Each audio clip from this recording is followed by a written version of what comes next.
नमस्कार दोस्तों, स्वागत है आपका हमारा YouTube channel Indian study express में।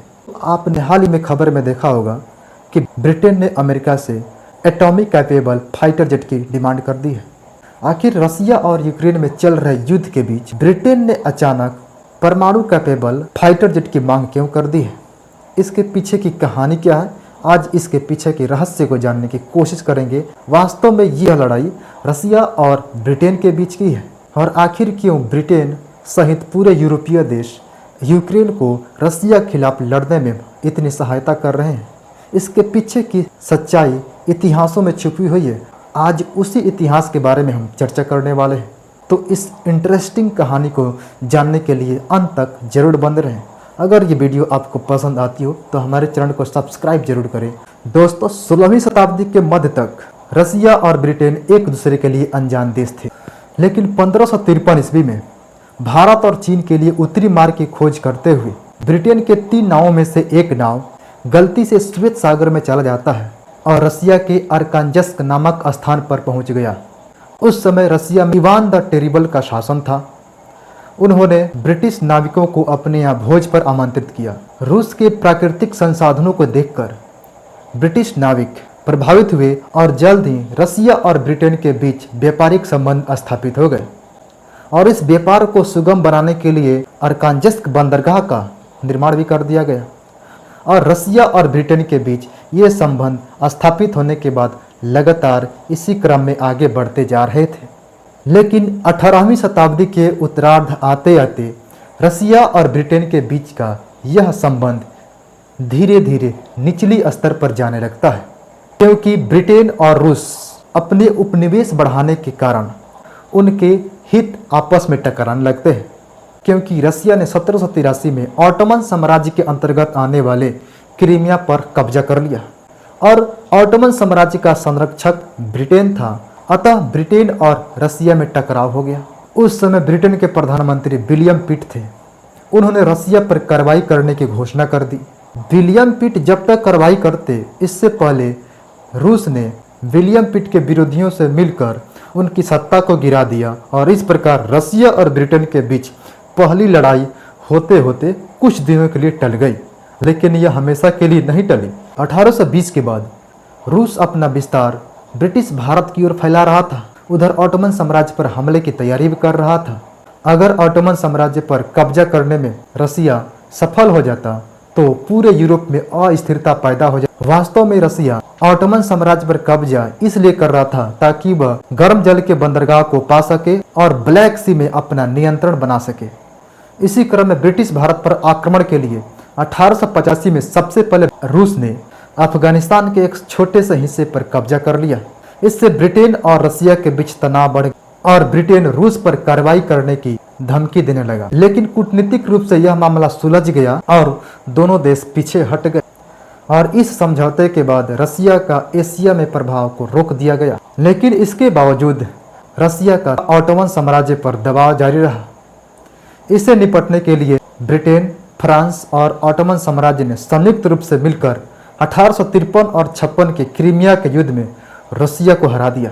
क्रीमिया के युद्ध में रसिया के हारने के बाद रसिया का तुर्की पर नियंत्रण और काला सागर में रूसी झील बनाने का सपना टूट गया। क्रीमिया के युद्ध में रूस की हार के बाद रूस के लोगों ने इसे अपमान के रूप में देखा और बदला लेने का इरादा निश्चित कर लिया, और इस प्रकार ब्रिटेन और रसिया के बीच तनाव बढ़ता चला गया। हालांकि प्रथम विश्व युद्ध और द्वितीय विश्व युद्ध में ब्रिटेन और रसिया संयुक्त रूप से मिलकर जर्मनी के खिलाफ लड़ाइयाँ लड़ी, लेकिन ब्रिटेन और रसिया के बीच वैचारिक मतभेद प्रथम विश्व युद्ध के बाद ही हो गए, जो आज तक अभी तक चले आ रहे हैं। वो था रसिया का कम्युनिस्ट के पलड़े में जाना। और फरवरी 1917 में राजशाही शासन और जार निकोलस द्वितीय की सत्ता को उखाड़ फेंक दिया गया और सत्ता कम्युनिस्टों के हाथ में आई। लेनिन के नेतृत्व वाली इस बोल्शेविक सरकार ने ब्रिटेन के साथ सभी संबंध तोड़ दिए और जर्मनी से शांति समझौता हेतु एक बड़ा भूभाग देकर उसके साथ शांति संधि कर ली। रूस ने ब्रिटेन और फ्रांस की सभी संपत्तियों का राष्ट्रीयकरण कर दिया और उनके ऋण को चुकाने से भी मना कर दिया। इसके जवाबी कार्रवाई में ब्रिटेन और फ्रांस ने मिलकर रूस में सेना भेजी और लेनिन की मृत्यु का भी साजिश किया, लेकिन ब्रिटेन इसमें असफल रहा। फिर आगे चलकर रसिया और ब्रिटेन के बीच व्यापारिक संबंध स्थापित हो गए, लेकिन उनके बीच की दुश्मनी खत्म नहीं हुई। दोनों देश एक दूसरे पर जासूसी का आरोप लगाते रहे। उस समय रसिया और ब्रिटेन के बीच वैसे ही संबंध चल रहे थे जिस प्रकार इस समय इंडिया और चाइना के बीच चल रहे हैं। व्यापारिक और राजनयिक संबंध होते हुए भी चाइना कभी पाकिस्तान के जरिए तो कभी समुद्र में जासूसी जहाज़ों द्वारा भारत में जासूसी करता है, और उसी प्रकार उस समय रसिया और ब्रिटेन के बीच संबंध था, और इस प्रकार रसिया और ब्रिटेन के बीच जासूसी वार चालू हो गया। इसका सबसे पहला भंडाफोड़ 1927 ईस्वी में ब्रिटेन के रूसी भवनों में छापामारी के क्रम में खुलासा हुआ। रसिया का जासूसी गतिविधियों में शामिल होने के कारण एक बार फिर से रसिया और ब्रिटेन के बीच सारे व्यापारिक संबंध खत्म, लेकिन जासूसी का ये सिलसिला खत्म नहीं हुआ। इसके बावजूद भी रसिया के खुफिया विभाग के अधिकारी ब्रिटेन के खुफिया एजेंसी में सेंध लगाकर ब्रिटेन की खुफिया जानकारी रसिया को भेजते रहे।